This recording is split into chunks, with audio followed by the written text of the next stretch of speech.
Buckingham and the others were not really ignorant about evolution and about intelligent design. They had their minds filled with an assortment of myths and falsehoods that are all too common today, giving them the illusion of knowledge not only on evolution, but on a wide range of subjects. The second example is from Odessa, Texas.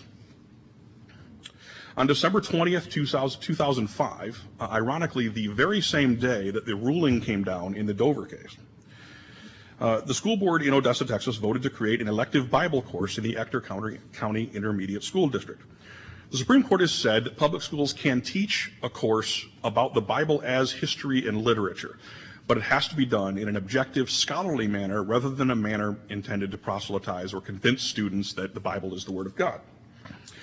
The superintendent of schools in Odessa had formed a committee to choose between the two curricula that they had available at the time. One was created by a group called the National Council on Bible Curriculum in Public Schools, the other by the Bible Literacy Project. The differences between them could hardly be more stark, and it's demonstrated just by looking at the people involved in the two groups. The Bible Literacy Project was put together by a committee of very respected scholars, Dr. Gene Elstein of the University of Chicago Divinity School, Marianne Glendon of Harvard Law School, very respected scholars in a wide range of fields, and they put together a very good curriculum.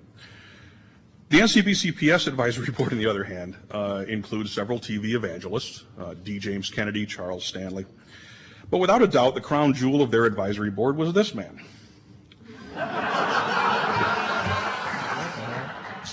Yes, noted biblical scholar and historian Chuck Norris. Here he is displaying Christ's admonition to turn the other cheek.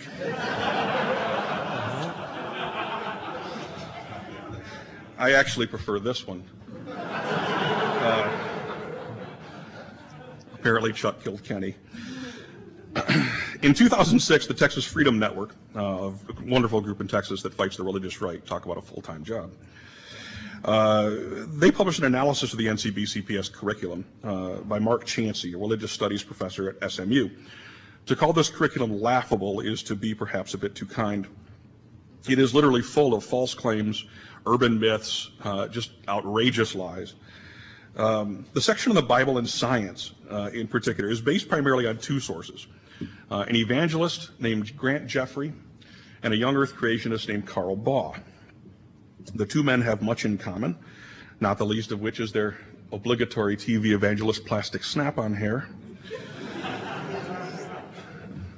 They also, like Dr. Rick Scarborough, claim fake degrees. Grant Jeffrey claims a PhD from Louisiana Baptist University that isn't worth the paper it's printed on. Carl Baugh, perhaps, is even worse. He claims a doctorate from Columbia Pacific University, an unaccredited diploma of which he himself is president. Baugh is best known for being one of the few creationists around who still claims that human and dinosaur footprints lie together in the Paluxy Riverbed in Glen Rose, Texas. This was a common creationist claim about 40 years ago, but it was debunked decades ago. And even young earth creationist groups like the Institute for Creation Research long ago told their followers to stop claiming this. Baugh continues in the face of all evidence to claim that humans and dinosaurs walked together a mere few thousand years ago in Texas. Apparently for Baugh, the Flintstones is a documentary. Grant Jeffrey might be even worse. The curriculum cites a respected scholar by the name of J.O. Kinnaman, and this came directly out of one of Grant Jeffrey's books. J.O. Kinnaman says the following, and this is quoted in the curriculum. Of the hundreds of thousands of artifacts found by the archaeologists, not one has ever been discovered that contradicts or denies one word, phrase, clause, or sentence of the Bible, but always confirms and verifies the facts of the biblical account. To call Kinnaman a respected scholar is a bit fanciful, to say the least.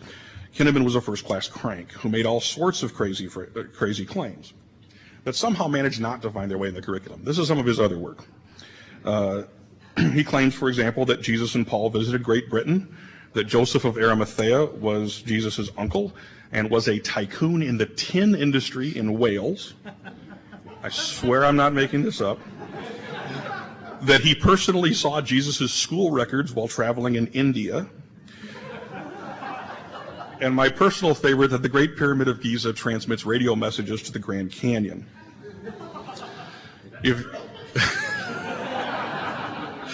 If J.O. Kinnaman is a respected scholar, then I'm an award-winning aerobics instructor.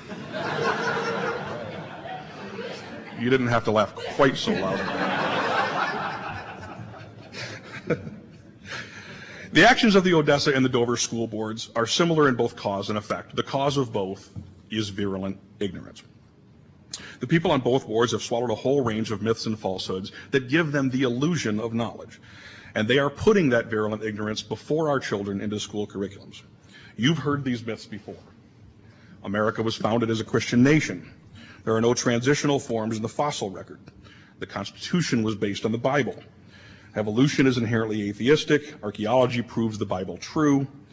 These and many other myths and falsehoods cluttered up their brains and made them feel like they understood these issues when they really didn't. And they didn't come by these by accident. These claims are ubiquitous in religious right literature. They get drummed into their heads via radio and television programs and pamphlets and Jack Chick tracts and various other ways, just drummed into their heads. And when you put people with such virulent ignorance on school boards, it inevitably finds its way into the curriculum. The effect of both policies will be the same as well. As in Dover 2 years ago, the ACLU has filed a lawsuit in Odessa, Texas, to have this Bible curriculum declared unconstitutional. It's a trial we will almost certainly win. Like Dover, the facts are clearly on our side. But I submit that it would be far better if we could avoid these lawsuits rather than have to fight them. And the people, get the people who pass them off the school boards, that's really the only way we can do it. If my speech today leaves you with any idea at all, I hope it will leave you wanting to run for a local school board. As long as such virulent ignorance goes unchecked and is allowed to fester, we will be forced to fight an uphill battle in communities all over the country. Running for a school board isn't difficult or expensive. It takes a few $100s and a commitment to get out in your community and convince people to vote for you. But especially if you have children of your own, I think it's a great idea to get out there and run for school boards and try to prevent some of these people from getting on there. Daniel Borston, the eminent historian and longtime director of the Library of Congress, put this problem of virulent ignorance in perspective perfectly. I have observed, he said, that the world has suffered far less from ignorance than from pretensions to knowledge. It is not skeptics or explorers, but fanatics and ideologues who menace decency and progress. No agnostic ever burned anyone at the stake or tortured a pagan, a heretic, or an unbeliever. There is no question that both decency and progress are in great peril today, primarily because of the repressive religious agenda of the Christian right. One of the popular phrases that you hear used today by that segment of society is, quote, people of faith. I submit that it's time for people of reason to stand up and put a stop to their agenda.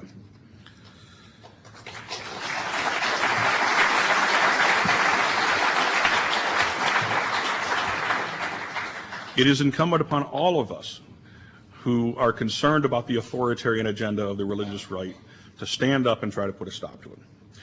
For more information on these issues, I want to give you a couple of resources. The first is my own weblog, Dispatches from the Culture Wars, and these are the issues that I discuss all the time. That's at scienceblogs.com/dispatches.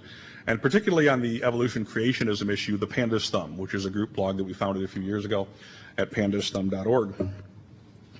And I leave you with this thought, both as a warning to the Odessa School Board and as an admonition to those of you to help elect scientifically literate people to school boards around the country.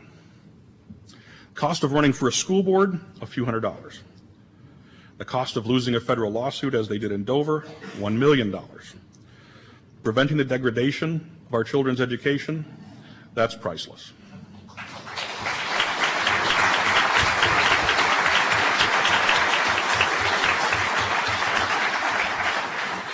And if that's not enough to convince you, let me give you one more reason. It'll really irritate these two.